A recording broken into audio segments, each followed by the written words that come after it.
Hey everybody, how you doing? I'm doing pretty good myself, thank you. The old ham and egger here, old geezer Bob, and got my Bob coffee cup. And before I continue, if you could just hit the like button, subscribe, thumbs up, it it would be great if you could do that.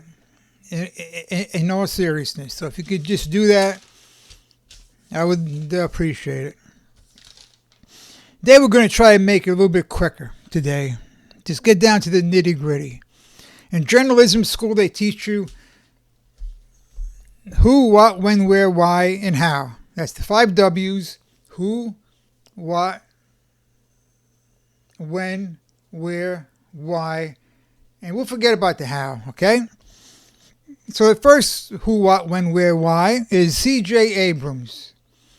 Now, if you're like me, you're probably wondering, who is C.J. Abrams? Is he a doctor? Is he a lawyer? Is he an actor? For example, there was E.G. Marshall. There was L.Q. Jones. There's been a few others, but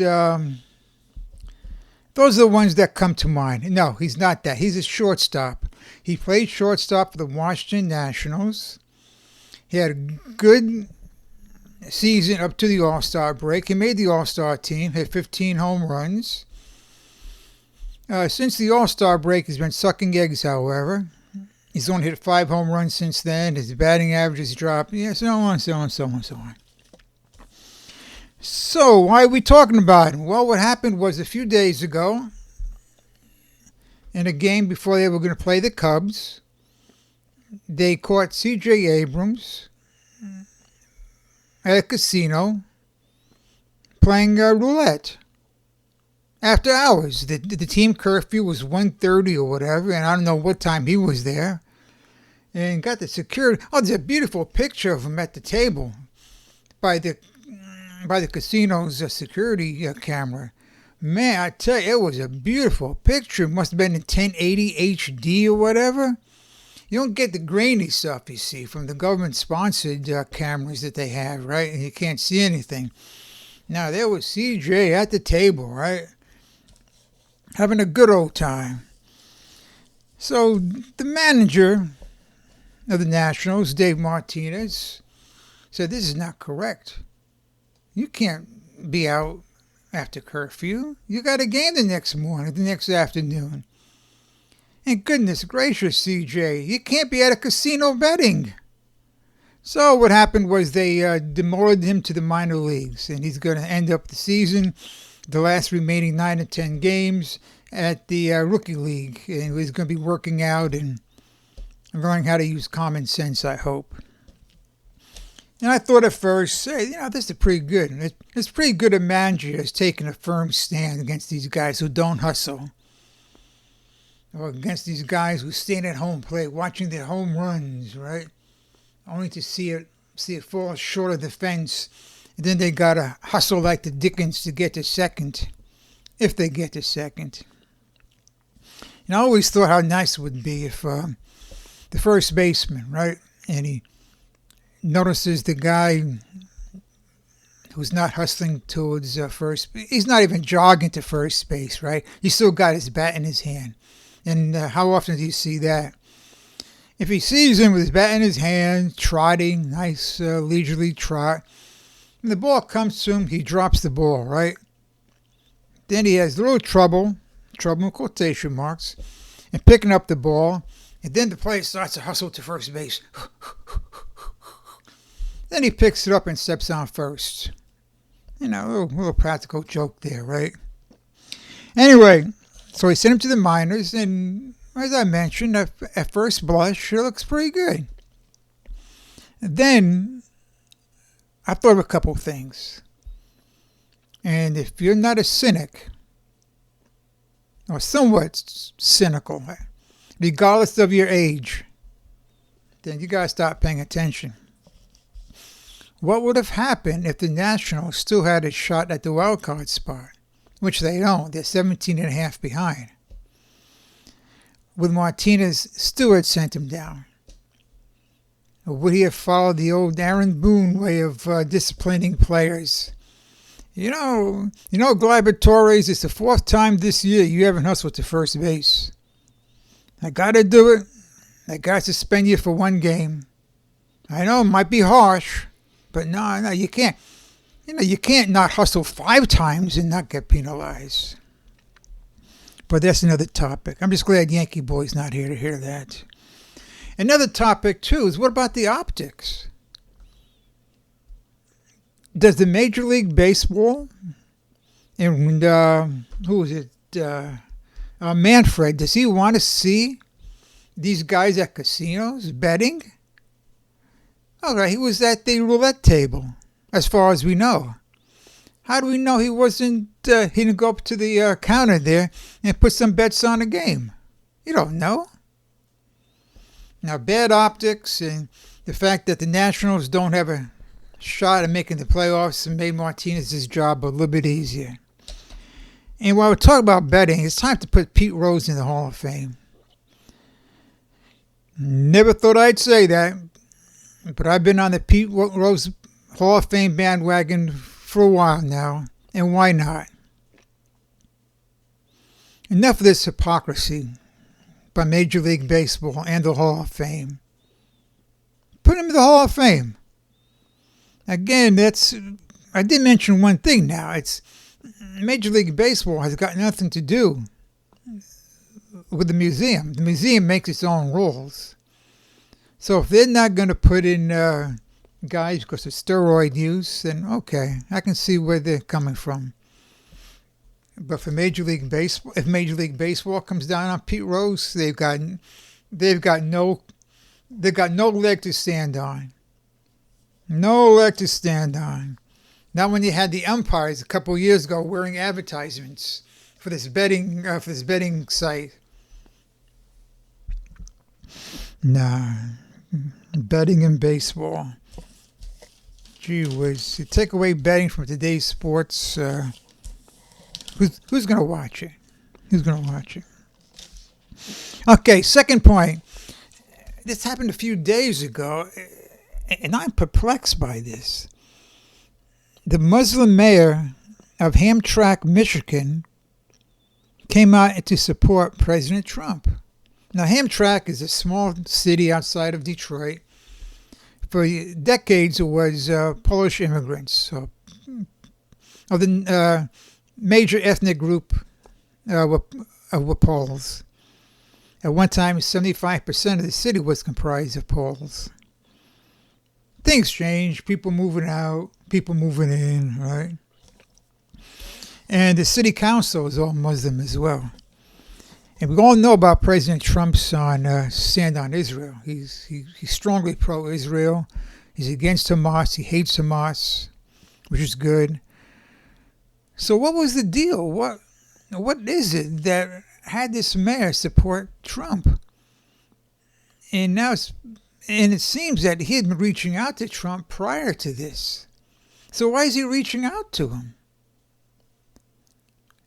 I don't know.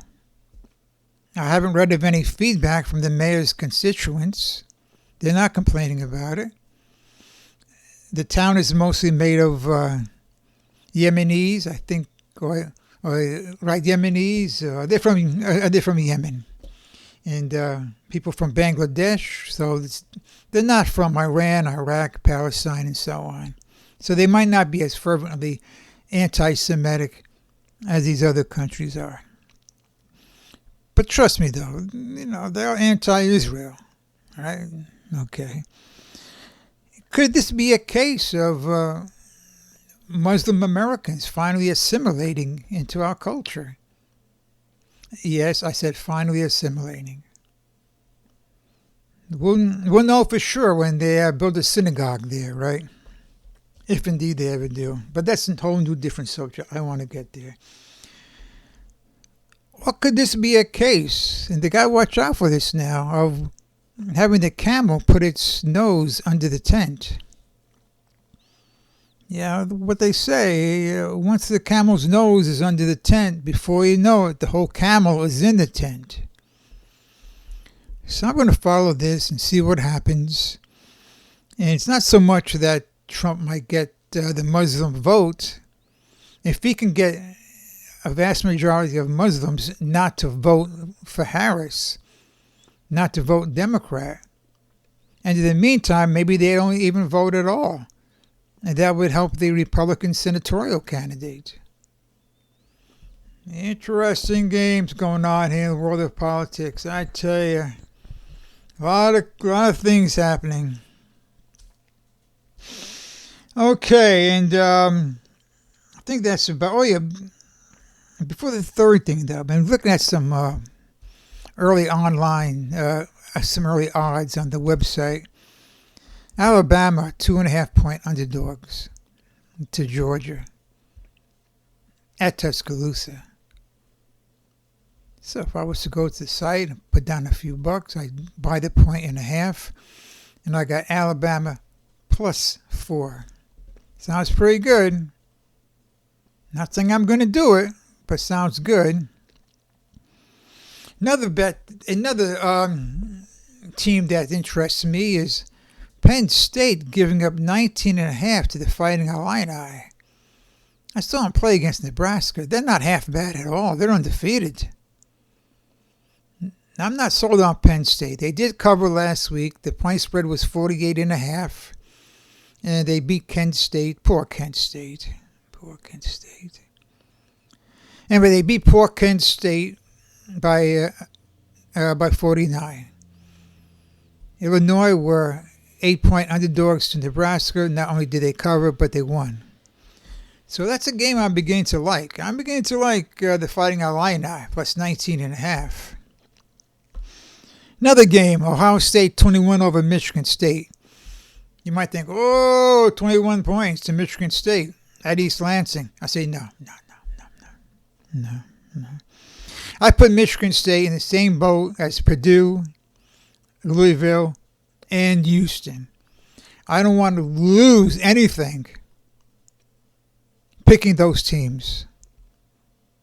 I would feel better if I did have something on them than if my team lost, than rather picking one of those three teams and losing.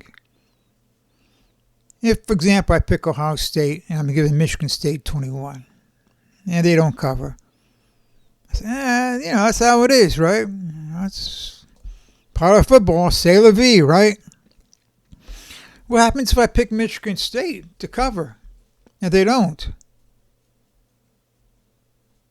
Oh, you stupid idiot. How the hell could you pick Michigan State? Don't you ever learn? Bob, don't you ever learn not to pick Michigan State? Oh, stupid.